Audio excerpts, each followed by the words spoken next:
Oi, amores, boa tarde. Estão me ouvindo bem? Desculpa o atraso, nós tivemos uma alteração nos horários da manhã e encerramos com 20 minutos, né, de avanço. Então, assim, eu praticamente engoli o almoço, né, mas aí não tem problema se a gente vai seguindo o fluxo, tá, da sua fala. Eu vou atualizar as pessoas que chegaram agora. Pela manhã nós tivemos uma abertura que falou eu falei sobre o campo, o código básico do universo, o que é um campo morfogenético, como a constelação, o que é que acontece com relação a campo morfogenético e constelação familiar.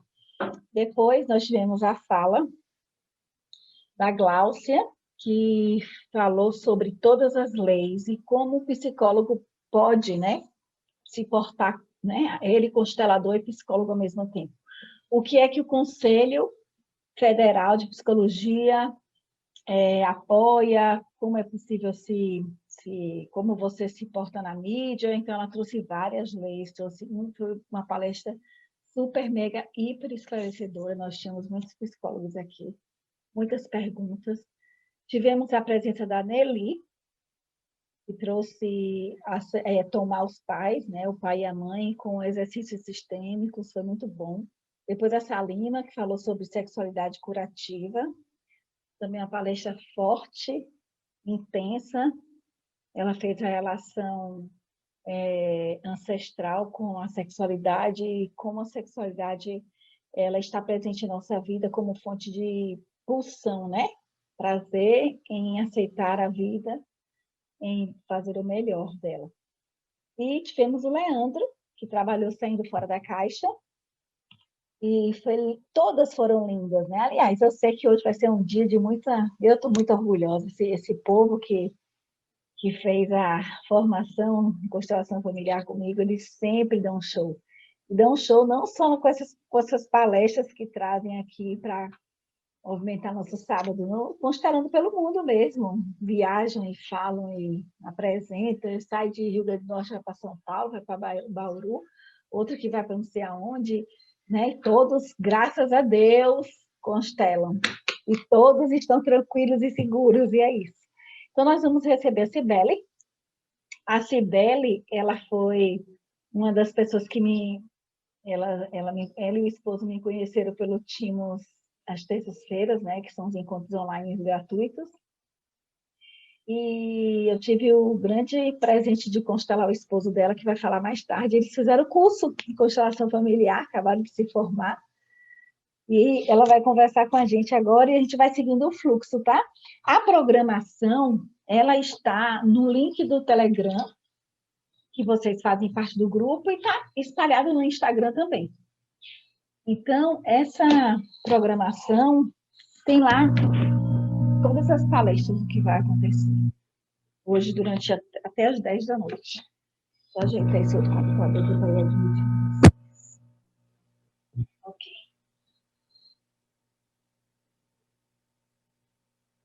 Vou botar com 2 aparelhos aqui, porque eu preciso admitir vocês.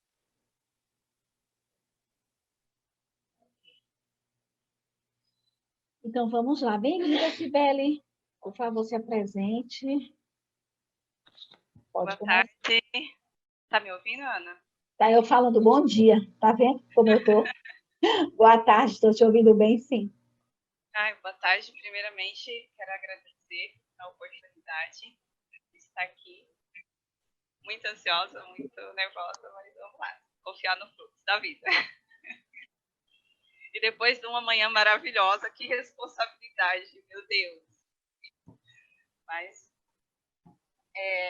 vou começar lendo um trecho do discurso O Homem na Arena, por Theodore Roosevelt. Não é o crítico que importa, nem aquele que aponta onde foi que o homem tropeçou, ou como o autor das façanhas poderia ter feito melhor.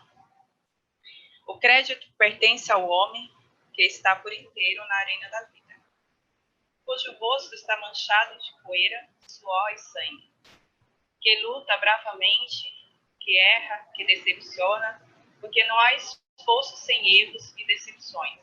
mas que, na verdade, se empenha em seus feitos, que conhece o entusiasmo, as grandes paixões e que se entrega a uma causa digna, que, na melhor das hipóteses, conhece, no final, o triunfo da grande conquista, e que, na pior, se fracassar, ao menos fracassa usando grandemente. E eu começo a nossa conversa sobre o tema do livro A Coragem de Ser Imperfeito, de Brené Brown, publicado em 2012. A autora ela é PhD em Serviço Social, pesquisadora, e ela traz a ideia central do livro, a vulnerabilidade e a coragem de viver com plenitude na arena da vida. E no decorrer do livro, né, eu já tinha lido ele e eu voltei a ler, porque eu falo que ele é muito sistêmico. Ela coloca que a vulnerabilidade, e eu fiz essa pergunta essa semana para os colegas que eu trabalho, para o meu marido, o Oséias, e todos me responderam que vulnerabilidade estava muito ligada a medo, a fraqueza. E durante a sua pesquisa, ela ficou 12 anos pesquisando sobre a vulnerabilidade e assuntos que permeiam esse tema. E todas as pessoas, a maioria, elas trouxeram essa questão. E ela faz uma pergunta, né? Que ela pergunta para algumas pessoas que se precisasse completar a frase de vulnerabilidade, como que elas completariam? E algumas, eu vou citar só algumas, coloca assim, que seria pedir ajuda, dizer não. Vulnerabilidade significaria começar o seu próprio negócio, ser promovido e não saber o que fazer com o novo cargo, se você teria sucesso, ser admitido, admitir que está com medo, pedir perdão e ter fé. E quando eu parei para ver, eu me vi que, assim, há 20 dias atrás, a Ana trouxe esse presente maravilhoso, que é esse workshop. E ela disse, amores, já toda falando, toda feliz. E na hora eu falei, nossa, que show! Né? E em seguida eu ouvi os gremlins. Ai, desculpa, só um minutinho.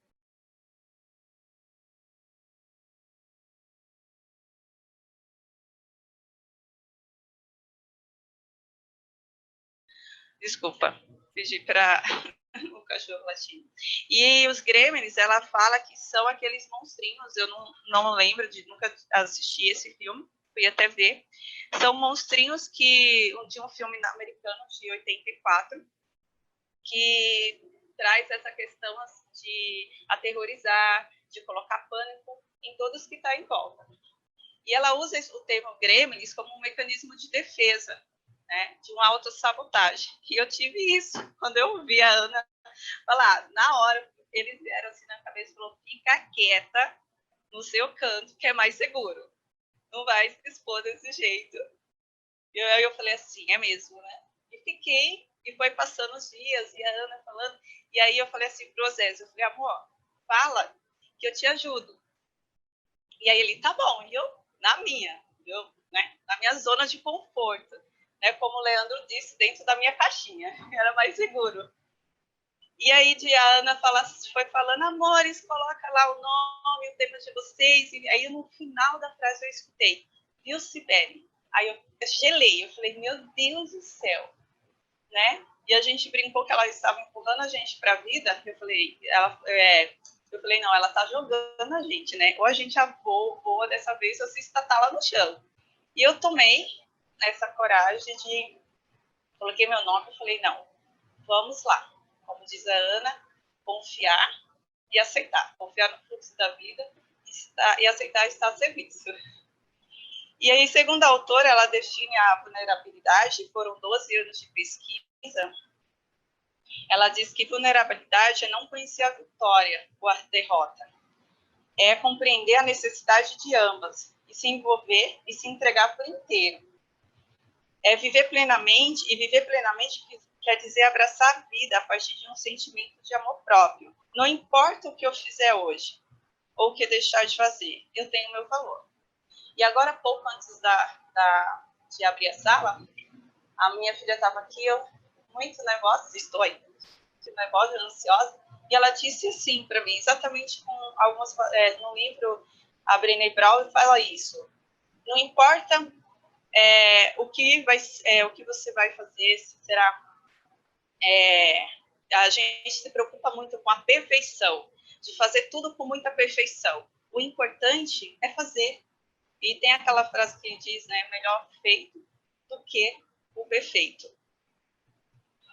E segundo a autora, esse sentimento a capacidade o sentimento que é a capacidade de reconhecer a vulnerabilidade é a gente se sentir corajoso e merecedor do amor e aceitação. E isso, olhando assim, né, pensando durante toda a formação, a gente ouve muito isso, né, sobre as leis sistêmicas, sobre o nosso sistema, o sistema de Kahn, e diz assim, exatamente isso. E é impossível não ter esse sentimento de medo, de será que eu dou conta, porque a gente cresce num sistema, né, que tem isso. Nossos pais, às vezes, reproduz essa zona de conforto, isso é seguro, é mais confortável, né?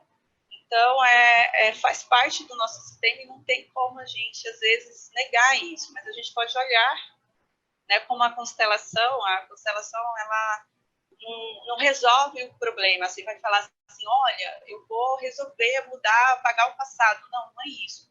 Ela traz assim, olhe, né, acolha, né, espere, e liberar. Né? Então, isso é o assunto central desse livro, ele traz isso, essa coragem de ser imperfeito. Né? E ela traz que, para a gente poder entender um pouquinho da vulnerabilidade, ela traz também um dos temas, a escassez. Que, segundo a autora, é exatamente isso que eu falei, aquela sensação de não ser o bastante, de não ter o bastante, né?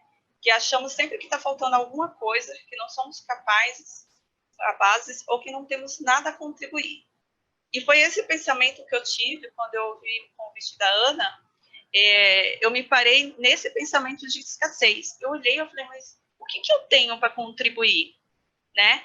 Eu tenho colegas psicólogos que já estão na segunda formação e eu estou aqui, estou caminhando, estou aprendendo a caminhar e o que eu tenho para contribuir? É esse pensamento de escassez. E esse pensamento de escassez está em toda parte. Nosso meio que a gente vive, não só de família, mas de trabalho, porque é muito cultural, é muito antigo. E não tem como a gente, a cultura não faz parte, como diz, não se cria de um dia para a noite. Né? Se a gente olhar um pouquinho a nossa história da humanidade, ela passou por muitos períodos de guerras traumáticos, e isso vai gerando alguma escassez, aquele sentimento de que se eu tenho agora, isso aqui é seguro, então por que eu vou usar? Né? Por que eu vou usar, viver diferente, ou fazer algo diferente? Então, Brené faz uma citação no livro dela sobre a escassez, e exatamente isso, que o primeiro pensamento do dia, muitas vezes, é assim, antes que a gente levante da cama, não dormi o suficiente. Nossa, como eu estou cansado. Ou já lembra de tudo que tem que fazer, nem levantou da cama, mas já lembra de tudo que tem que fazer e diz assim, não vou conseguir fazer isso. Não vou ter tempo para fazer isso. Nossa, eu vou ficar sem hora de almoço, eu não vi. E esse sentimento, esses pensamentos vêm de forma muito automática. E a gente nem se dá conta deles.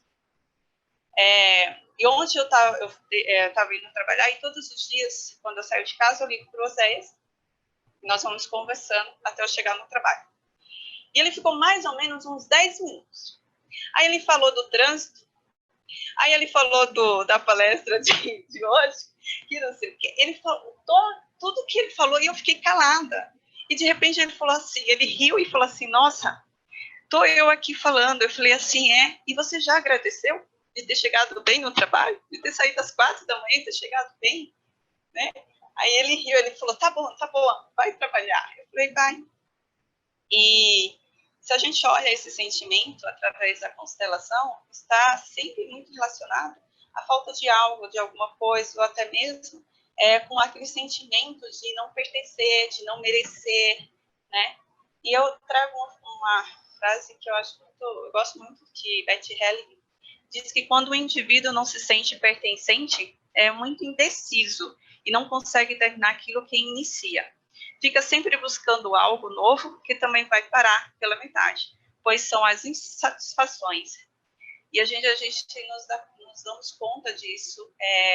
A gente começa uma coisa, ou a gente não termina, ou a gente coloca a culpa em outro, ou em alguma coisa. E a gente nunca para olhar isso, mas de uma forma carinhosa, né? Não assim, dizer, olha, né? Não se julgando. Né? A vulnerabilidade, você colocar a sua vulnerabilidade, não é você se julgar, é você se olhar. É você olhar para você de uma forma mais carinhosa possível, como se você fosse conversar com a pessoa que você mais ama no mundo. E você vai falar dela, você vai contar, você vai ser gentil, você vai ser carinhosa. E é isso que que nós precisamos aprender, né? Ter esse sentimento conosco mesmo. E dentro desse sentimento de escassez, a autora ela diz que tem 3 componentes da fórmula, né? Uma fórmula que ela, nas pesquisas dela, que permeia a sociedade, tá? No nosso dia a dia, e ela também faz um convite para refletirmos. O primeiro é a vergonha, né? É o medo de se expor, de medo do ridículo, a depreciação e a depreciação. São usados para controlar as pessoas a manter-se na linha.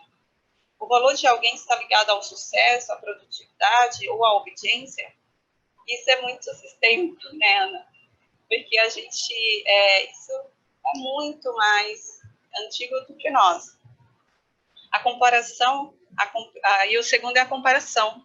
Aquela sensação de a competição é saudável, pode ser benéfica, mas a comparação e disputa o tempo todo, né? E velado abertamente. Há um modo ideal de ser ou é um tipo de habilidade usada com a medida de valor para todos. E aqui eu vou fazer uma colocação nessa comparação, se ela que é o tempo todo, né? E ela é o tempo todo, né? E eu também não tenho caminhado pelo caminho aí do sagrado feminino. E uma das coisas que me chamou muita atenção foi que antigamente nós mulheres, agora eu falo mais para as mulheres, nós cuidávamos umas das outras. Não existia esse sentimento de competir. Nós não olhávamos para a outra, olhando como que é o corpo dela, o cabelo, a unha, se está de maquiagem, se como não. Nós olhávamos uma para a outra com acolhimento, né? Independente, né? A gente acolhia, a gente sentia, tinha aquela empatia. E fomos conquistando, graças a Deus, muitas coisas, nossos direitos, mas isso nos trouxe também esse sentimento de competição, essa coisa masculina demais no nosso dia a dia, né? E quando eu vi esse segundo componente que ela traz, esse elemento, eu falei, nossa, é muito o que as mulheres principalmente vivem. A desmotivação é o terceiro, as pessoas estão com medo de correr risco ou tentar coisas novas. É mais fácil ficar quieta, né, Sibeli? Do que compartilhar ideias, histórias e experiência. E essa desmotivação é exatamente isso, porque para a gente correr risco ou tentar coisas novas, nós vamos ter que nos mostrar. Né? A Ana veio falando isso o tempo inteiro.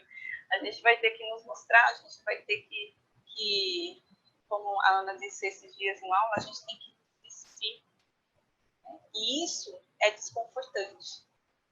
Então, a gente acaba tendo essa desmotivação. Eu diria que, mais uma vez, os grêmios vêm lá e falam, fica quieta, para que isso, né? E aí aí vem uma pergunta, né? A gente tem uma mentalidade de abundância ou de escassez?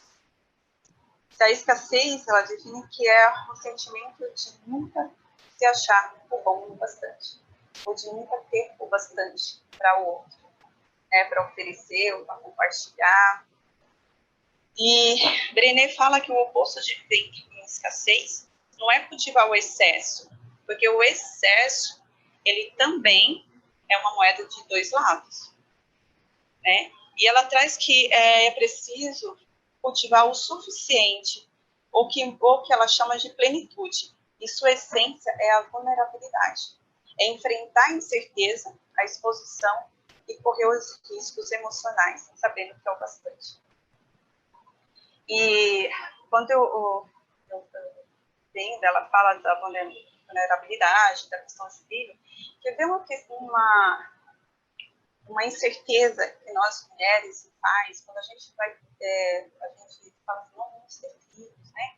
A gente não tem certeza de nada, né? Vem o medo, né, de como será, vem todo aquele sentimento, será se serei capaz de educar, de criar, de dar valores, e é tudo, né? Mas a gente se coloca à disposição, a gente vai, né, esse sentimento de amor que nos nutre e fala assim, não, vamos que vai dar certo.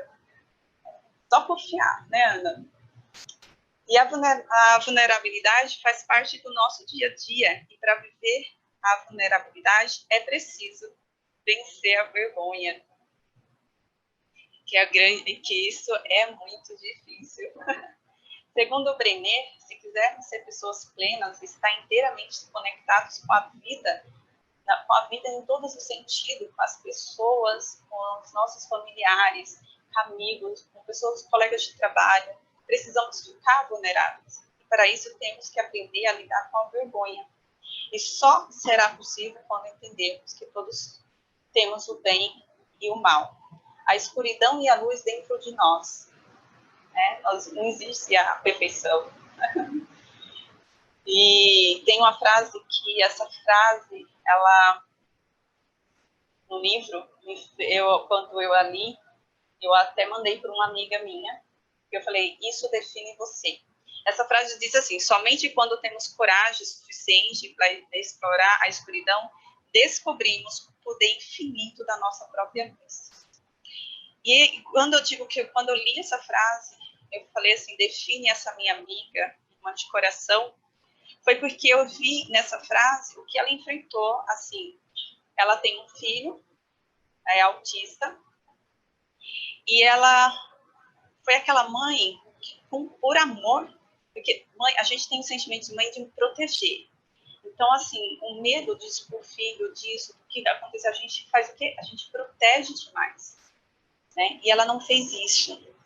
Ela foi, quando ela procurou o médico pela primeira vez, ela já tinha um relatório escrito e gravado do filho. Ela foi gravando, foi filmando todos. E ela fez isso por um tempo e ela apresentou o médico. Então, e ela é professora, e uma das formações dela é professora de educação física. E essa dor, ela pegou essa dor, né? Essa parte que ela podia, ela explorou essa escuridão, essa dor. E ela fez o que? Ela se especializou. Ela se especializou e hoje ela trabalha com crianças autistas. Então, ela trabalha nesse desenvolvimento da criança, de todas as fases, motora, de toque, de tudo. Ela vai trabalhando, ela vai estimulando. E eu falo para ela que ela pegou a dor, ela transformou numa grande potência. Né? Então, ela poderia fazer o quê? Se vestir de uma armadura. Né? Tem um livro que chama O Cavaleiro em Sua Armadura. Ela poderia colocar aquela armadura, colocar outra no filho dela e falar assim, tá tudo certo, né? Assim, e tentar de todo tempo. Ela não. Ela se despiu ali para a sociedade, para todos, né? Colocou a sua vulnerabilidade, mas ela pegou isso como força. E hoje, assim, ela tem, trabalha, é feliz, e as crianças, às vezes, ela compartilha conosco, crianças que ela atende, a evolução, depoimento de mãe, que a criança não olhava mais nos olhos da mãe, mas agora já olha, já aceita que a mãe toque, porque tem autista que não gosta de toque. já não se importa com barulho. Então, isso, quando eu li que eu mandei, ela falou assim para mim, são em dias como hoje que isso me dá força. Então, todo esse sentimento, ela podia por vergonha, porque a gente tem vergonha. Isso é muito antigo. Se a gente for olhar, né, trouxer aí na constelação, no sistema, assim, é muito antigo, porque os nossos antepassados, os nossos ancestrais, ter uma criança especial, alguém, era sinônimo de vergonha. Muitos escondiam. Quantos filmes a gente vê aí, ou relatos de história, que a criança era escondida, não era vista, não era aceita. E ela pegou isso, ela transformou numa potência. Então, todos nós sentimos vergonha, e todos nós temos medo de falar sobre ela. E quando falamos, enquanto menos falamos sobre a vergonha, a Brené fala, mais a vergonha aumenta. E ela diz que o que é vergonha, né? O que é vergonha para nós, né? E por que é tão difícil falar dela? Todos nós sentimos, ela enumera algumas coisas. Ela fala que todos nós sentimos a vergonha. A vergonha é universal e constitui um dos sentimentos humanos mais primitivos. As pessoas que não experimentam esse sentimento são carentes de empatia. Se você parar, se eu não me colocar em um momento, se eu não passar, eu não vou saber olhar para o outro com a empatia. E todos nós temos medo de falar sobre a vergonha. E quanto menos falamos, mais ela nos controla. Porque a gente vai criar esse arsenal, a gente vai se colocar dentro de uma armadura e não vai, é como se a gente não se permitisse, né? E vem essa cobrança muitas vezes exagerada de que a gente precisa sempre ser perfeito. E ela, dentro das pesquisas dela, ela enumerou 12 categorias. Eu vou citar só algumas. Aparência, e com a imagem corporal. Quanto isso é um sinônimo, assim, eu vejo muito, eu trabalho com mulheres, e a maioria é mulheres, são quase 400, e é essa preocupação com a nossa imagem, o que o outro vai pensar, o que o outro, né, de se passar por ridículo.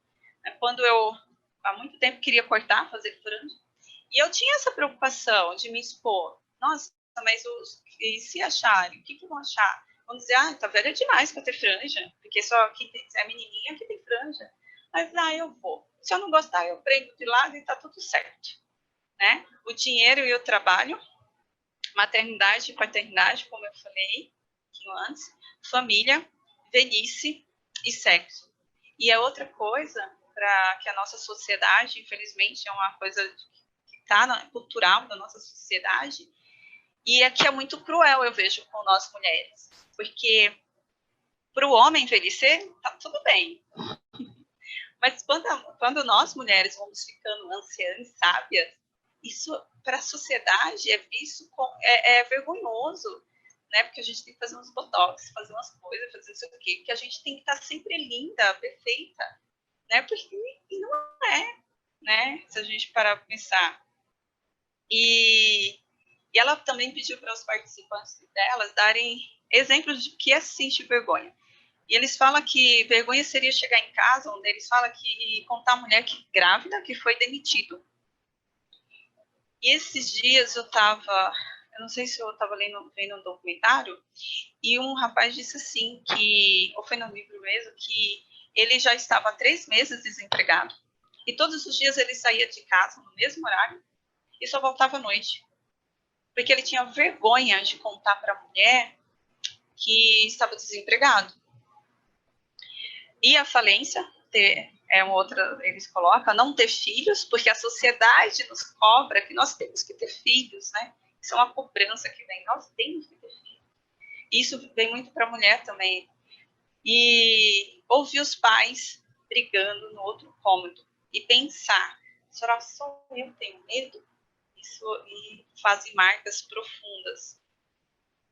E a vergonha, a Brené traz, e se a gente parar um pouquinho para pensar, e realmente a vergonha é uma dor, e ela é uma dor real, que dói, quando a gente se expor, assim, dói. Brené percebeu durante as pesquisas que homens e mulheres sentem vergonhas diferentes. E ela fala no livro que durante o início das pesquisas dela, durante 4 anos, os participantes das pesquisas eram só mulheres. Até um dia que ela foi dar uma palestra e chegou um senhor no final, tipo, esperando para falar com ela.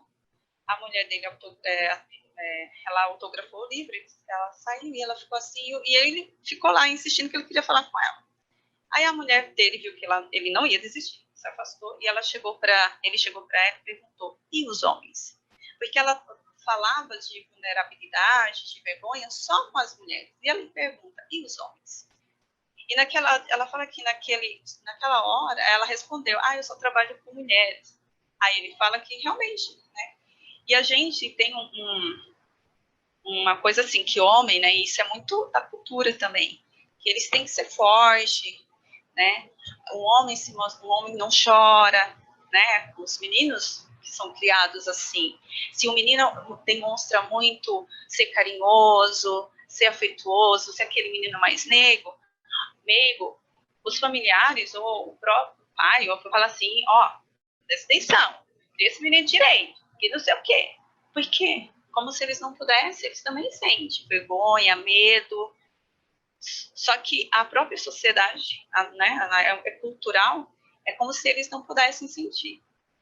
E aí e algumas das pesquisas, algumas mulheres definiram que vergonha é igual eu falei agora há pouco, é parecer perfeita, fazer tudo com perfeição, menos do que isso é vergonhoso.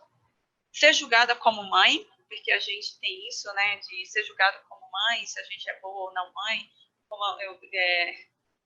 uma palestra da Nelly, né, tudo é culpa da mãe, ou tudo é a mãe, então traz isso, de nunca ser o bastante em casa, de nunca ser bastante no trabalho, e como que eu falei, ser magra, jovem, bonita, sempre.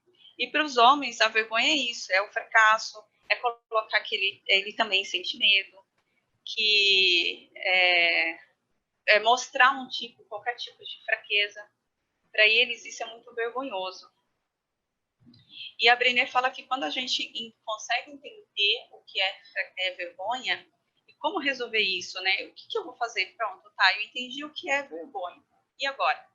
Ela fala que a resposta-chave está na resiliência, que é a capacidade de nos recuperarmos rapidamente de um revés ou de nos adaptarmos de uma mudança. Quando ela menciona esse tipo de resiliência, ela se refere à capacidade de sermos autênticos. Quando vivenciamos a vergonha, a coragem de encará-la sem sacrificar os nossos valores e de passarmos por situações embaraçosas com mais coragem, compaixão e conexão do que nós tínhamos antes. Exatamente. Esses dias eu conversando com um amigo e ele passando por uma situação e ele disse assim, eu tive vergonha. Eu falei, mas por que você teve vergonha? Eu tive vergonha disso, daquilo, do outro, das tatuagens que eu fiz. Eu falei, não faz isso. E ele começou a se autocriticar, se auto-julgar. E eu falei assim, a gente faz coisas na vida que a gente às vezes não entende por que fez. Foi uma tatuagem que depois de 2, 4 anos você fala, mas por que eu fiz isso? Mas tá tudo certo, era o momento que você viveu. Eu falei, seja mais carinhoso com você, né? Não se julgue tanto. Eu falei, isso, o mundo já tá aí fora para fazer, de graça ainda. Então seja mais carinhoso, né? Eu falei assim, eu sempre falo isso, né? É um dos mandamentos que diz assim, amai o próximo como a ti mesmo. E a primeira vez que eu ouvi uma explanação sobre esse mandamento, aquilo me fez refletir muito e eu guardei para mim isso, né? E eu falo, como você é capaz de amar o próximo se você não se ama?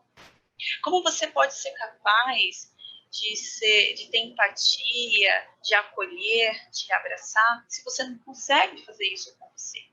E eu falei para ele, né? Eu falei assim, a gente, né, tem a mesma religião, e eu falei para ele assim, como que você pode olhar e dizer assim, amar o próximo como a ti mesmo, né? E aí Jesus quis dizer o quê? Aí ele falou, nunca tinha parado com isso, então se ame primeiro, né? Seja carinhoso com você. Tudo bem, aconteceu? Peraí, então vamos ver. Mas não criticar, né? Não se autocriticar. E a Brené, ela diz que tem 4 elementos da resiliência à vergonha. E que nem sempre acontece nessa ordem que eu falei para vocês. Reconhecer a vergonha é compreender seus mecanismos. Vergonha é a biologia e a biografia. Você é capaz de reconhecer fisicamente quando está passando vergonha e descobrir que mensagens e expectativas a desencadeiam, né?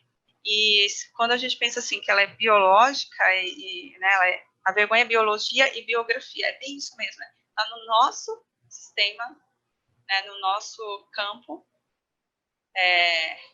não só da nossa família, né, mas muito maior. E é universal, é assim, uma coisa que é bem ancestral, bem antigo. Praticar, e ela traz o segundo, que é praticar a consciência crítica. As mensagens e expectativas que estão governando a sua vergonha passam por um teste de realidade. Elas têm a ver com o que você deseja ser ou corresponde com o que os outros precisam ou querem de você. Né? Ser acessível ao terceiro. Você conhece a sua história e a compartilha com alguém? A pessoa não precisa vivenciar empatia se não estiver conectado com os outros indivíduos. Muitas vezes a gente passa por situações, a gente tem vergonha de pedir uma ajuda. Ou simplesmente de chegar para um amigo e falar assim, me escuta por um tempinho. Porque a gente acha que quando a gente for falar, o outro vai criticar, o outro vai nos julgar. Então a gente silencia. Falar da vergonha, você conversar, que é o quarto, né? Falar da vergonha, é você conversar sobre o que sente ou o que precisa no momento. É exatamente isso. É ter a coragem de chegar para o marido e falar assim, ó, vem cá, ó, isso e isso, eu tô me sentindo assim, aquilo com um amigo, ou até mesmo com um chefe, passou uma situação, chegar e ter coragem de falar. E eu até coloquei isso aqui porque eu ouvi muito a Ana, tanto nos encontros online de terça-feira, como durante toda a nossa formação. É algo que também eu vejo muito nos meus estudos de círculos de mulheres. A escrita terapêutica, né? E aí ela coloca vários escritores, pesquisadores no nível, ela cita, que a escrita terapêutica como meio de promover a cura. Cresce a evidência do que o ato de escrever sobre a experiência traumática por 15 a 20 minutos por dia, com o passar do tempo, produz mudanças concretas na saúde física e mental. E eu diria aqui, eu completaria essa frase dizendo que emocional. Né? A Ana sempre fala, em muitas constelações, e a gente aprendeu isso com ela, que é a técnica da carta. É você escrever e depois queimar. E depois queimar tudo aquilo, porque aquilo vai fazendo. E resiliência, a vergonha, é uma prática que deve ser realizada aos poucos, com carinho. Tudo na nossa vida tem que ser com prática e com paciência, porque como eu brinco que quando a gente não nasce falando nem andando. Então tudo tem seu tempo. E a gente precisa ter esse carinho de fazer as coisas e não achar que eu vou começar a escrever hoje, amanhã, e tá tudo certo, já vai resolver. Não.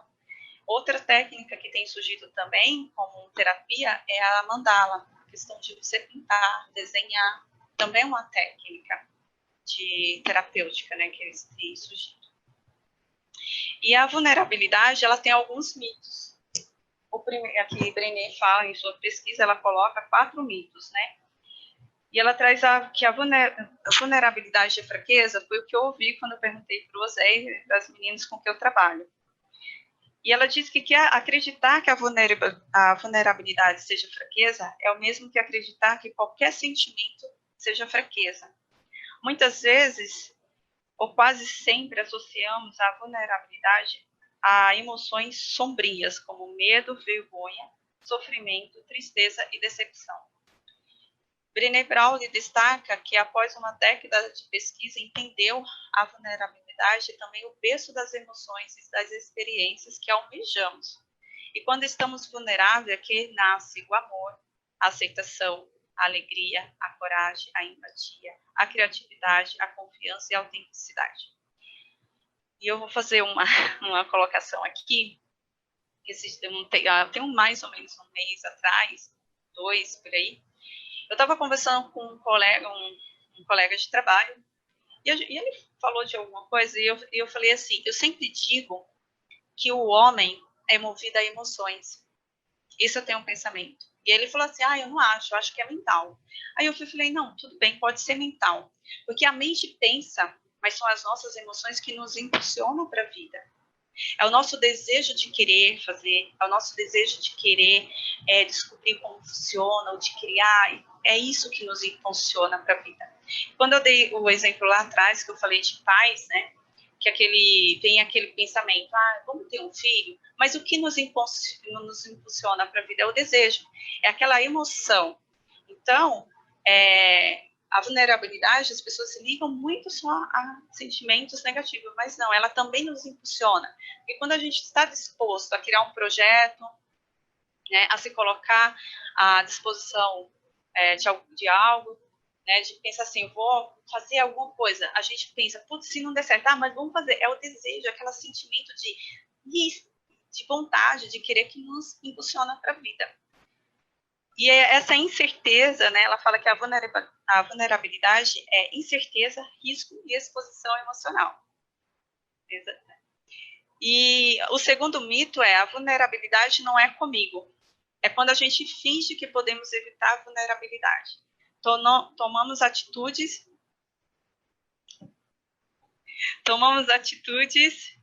que são muitas vezes incompatíveis com o que nós realmente desejamos ser. Essas atitudes e comportamentos são maneiras conscientes ou inconscientes de nos proteger. O terceiro é a vulnerabilidade. O terceiro mito é expor totalmente a minha vida? Colocar no Facebook, rede social? Não. A vulnerabilidade se baseia na reciprocidade de requerer confiança e limite. Ela diz que para a gente compartilhar a nossa vida, nossas coisas, a pessoa tem que conquistar essa confiança, né? Não é você sair jogando aos quatro ventos, tá? E eu me garanto sozinho, que é uma das coisas, eu vivi isso por muito tempo, que é eu me garanto sozinha. A jornada da vulnerabilidade não foi feita para percorrer sozinho, né? Como a gente nasce um sistema, e eu brinco, né? O mundo é enorme, mas você olhar, as pessoas estão sempre grudadas, todo mundo mora junto, perto, ninguém mora no meio da floresta sozinho. Né? Então, ela traz isso que a gente não nasceu para ser sozinho, e precisamos de apoio, de pessoas que nos ajudem na tentativa de trilhar nossas maneiras de ser e de nos julgar. E a primeira grande ousadia é pedir ajuda. Eu já estourei meu tempo, né, Ana? Sim, nós teríamos uma 14 e outra 14h30, mas você entrou 13h45. Mas já passou um bocado. Vai encerrando e a gente vai marcar um dia só para você falar sobre isso, que é muito bom. Eu vou encerrar só para agora, para os pais, né? Ela fala sobre algumas crenças, muito, mas eu vou encerrar com uma passagem que eu me emocionei quando eu li. Isso serve para nós pais. Ela diz assim, que a filha dela chega e fala que o treinador dela colocou ela para fazer natação de peito, uma competição. E a filha diz, eu não consigo. E pede para a mãe ir conversar com o treinador e insiste. E ela disse que no primeiro momento ela pensou assim, de ir lá e conversar, porque mãe faz isso, né? Já vai lá tomar satisfação com o professor, porque isso. E ela disse que respirou e disse assim, vou conversar com seu pai. E eles decidiram que a menina tinha que conversar com o treinador e resolver o problema com ele. O treinador falou, não, você vai nadar. E ela lembrou, né, a filha da Brené Brown, do que a mãe sempre passou. Que não importa, é o que eu venho falando, não importa o feito, né? Não importa, não é aquela questão de querer ser perfeito. Ela nadou, ela foi a última a sair, mas ela fez o melhor dela. E essa vulnerabilidade, essa coragem de ser imperfeito, é esse convite para que a gente possa estar a serviço de entender que não existe uma perfeição no mundo. Não existe. O único perfeito não está aqui, né? Não vive entre nós. Então, a gente nos colocar à disposição do fluxo da vida, confiar, né? E é isso que eu trago. O livro, assim, eu tentei resumir, mas mais do que o máximo, mas é maravilhoso. Eu falei para o Osés que é um livro extremamente sistêmico, porque ele mostra muitas das leis de merecimento, de pertencimento, de aceitação, de amor. Então, eu tenho ele aqui, esse aqui, ó. Ah, eu ia mostrar, exatamente. Isso. Coragem de Feita. Si, coloca aqui o nome da autora e o Coloco, título, por favor, e seu coloco assim. Tá? Então, assim, obrigada de coração, Ana. Eita, que é muita coisa para falar. Vai ter uma aula só É, para você fazer isso, viu, com os colegas. mas principalmente pela oportunidade, porque hoje eu estou aqui, me coloquei, abracei a minha vulnerabilidade, que era estar aqui, né, falando um pouquinho. Gratidão a todas que estão aqui e desculpa ter passado um pouquinho para os colegas. Tranquilo, tranquilo, linda. Obrigada, Cia. Anota aí para o pessoal, viu?